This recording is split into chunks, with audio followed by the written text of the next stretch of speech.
যারা সারা জীবন কারো কাছে সাহায্য চাইতে চান না এবং শেষ জামানায় বিছানায় পড়ে থাকতে চান না, কোনো সেবকের জন্য প্রয়োজন না হয়, কোনো চাকর বাকরের জন্য প্রয়োজন না হয়, এমন একটি আমলের কথা আপনাকে আজ বলবো।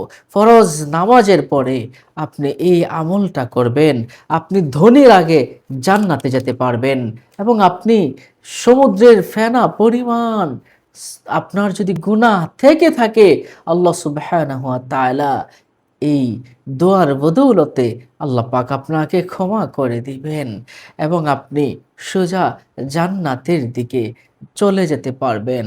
আল্লাহু আকবার!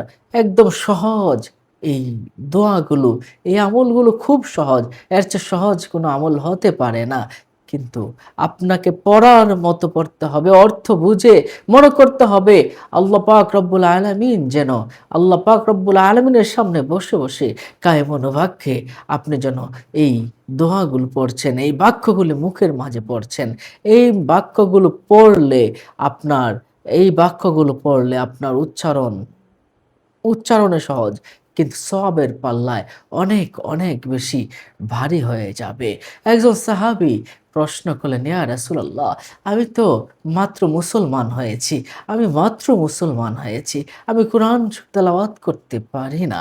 আমাকে এমন কিছু বাক্য শিখিয়ে দিন, যে বাক্যগুলো পড়লে আমি কোরআনের মোকাবেলায় হাসরের দিন আমি দাঁড় করাতে পারবো।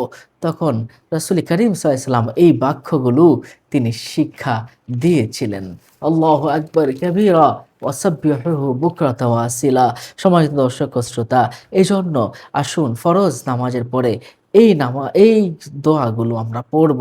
দেখুন, ফরজ নামাজের পরে সুন্নত আছে, এগুলো সুন্নতের পরেও কিন্তু আমলটা করতে পারেন, অথবা সুন্নতের আগেও কিন্তু আপনি পড়তে পারেন।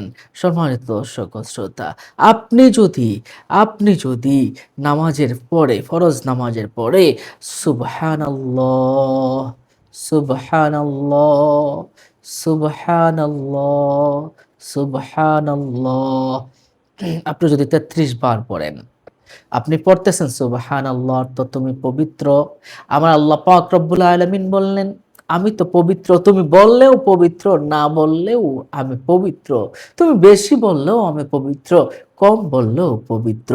যাও বান্দা যাও, তারপরেও যেহেতু আমাকে পবিত্র পবিত্র বলছো, ঝপছো যাও, আমি তোমার পবিত্রতা আরো বাড়িয়ে দিব। সুবহানাল্লাহ, সুবহানাল্লাহ। আহ, কি মায়াবী কথা!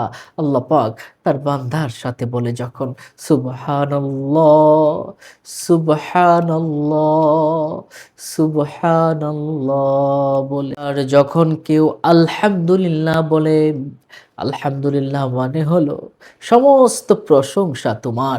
আল্লাহ ডেকে বলবে, ও বান্দা, তুমি যদি বলো তারপরেও সমস্ত প্রশংসা আমার, তুমি যদি নাও বলো তারপরেও সমস্ত প্রশংসা আমার, তুমি যদি বাড়িয়ে বাড়িয়ে বলো তারপরেও প্রশংসা আমার, কমিয়ে পড়লেও প্রশংসা সব আমারই। কিন্তু বান্দা, তুমি যখন আলহামদুলিল্লাহ তুমি বারবার পড়ছো, প্রত্যেক ফরজ নামাজের পরে পড়ছো, তাহলে আমিও তোমার প্রশংসা, দুনিয়ার মানুষ যেন তোমার প্রশংসা করে, আমিও তোমার এই ব্যবস্থা আমি করে দিচ্ছি, যাও। আল্লাহ, আল্লাহ, এর চেয়ে আর কি বেশি প্রয়োজন হতে পারে?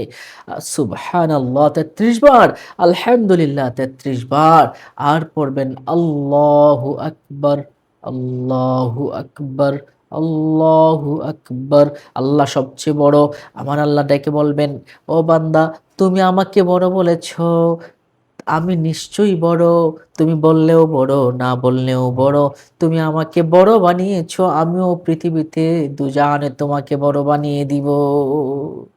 এভাবেই কিন্তু আল্লাহ পাক রব্বুল আলামিনের সাথে তার কথোপকথন হয়ে যায়। যখন এগুলো পড়তে থাকে, তখন আল্লাহ পাক থেকে রহমত বর্ষণ নাজিল হতেই থাকে। সে ধনীর আগেই জান্নাতে চলে যাবে, খাদেমের কোনো মুহতাজ হবে না। সেই ব্যক্তি পরিপূর্ণ সুস্থতার সাথে ইন্তেকাল করবেন এবং সে রিজিক তার বেড়ে যাবে। সমুদ্রের ফেনা পরিমাণ হলেও তার ফেনা পরিমাণ তার গুনাহগুলো মাফ হয়ে যাবে এবং সোজা জান্নাতে চলে যাবে। কি পাওয়ারফুল দোয়া নিশ্চয়ই বুঝতে পারছেন। আল্লাহ পাক রব্বুল আলামিনের কাছে সূরা ইখলাস যেমনিভাবে প্রিয় ঠিক তেমনিভাবেই সূরা ইখলাস আপনি মাগরিবের পরে যদি আপনি এবং ফজরের পরে যদি আপনি সূরা ইখলাস ৩ বার, সূরা নাস ৩ বার, সূরা ফালাক ৩ বার এইগুলো যদি আপনি পড়তে পারেন আপনার জীবনের জন্য কিন্তু যথেষ্ট হয়ে যাবে। আপনার জীবনের জন্য যথেষ্ট হয়ে যাবে। এজন্য আমলের ভিতরে থাকলে আল্লাহ পাক রব্বুল আলামিন খুব বেশি পছন্দ করেন।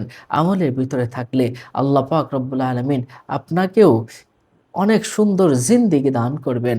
এজন্য আসুন প্রত্যেকে আমরা আমলের ভিতরে থাকি। আল্লাহ পাক আমাদের সহি শুদ্ধভাবে সুন্দর আমল করার তৌফিক দান করুন। আমিন। আসসালামু আলাইকুম ওয়া রাহমাতুল্লাহি ওয়া বারাকাতুহু। অন্য মুমিন মুসলমানকে জানাতে শেয়ার করুন।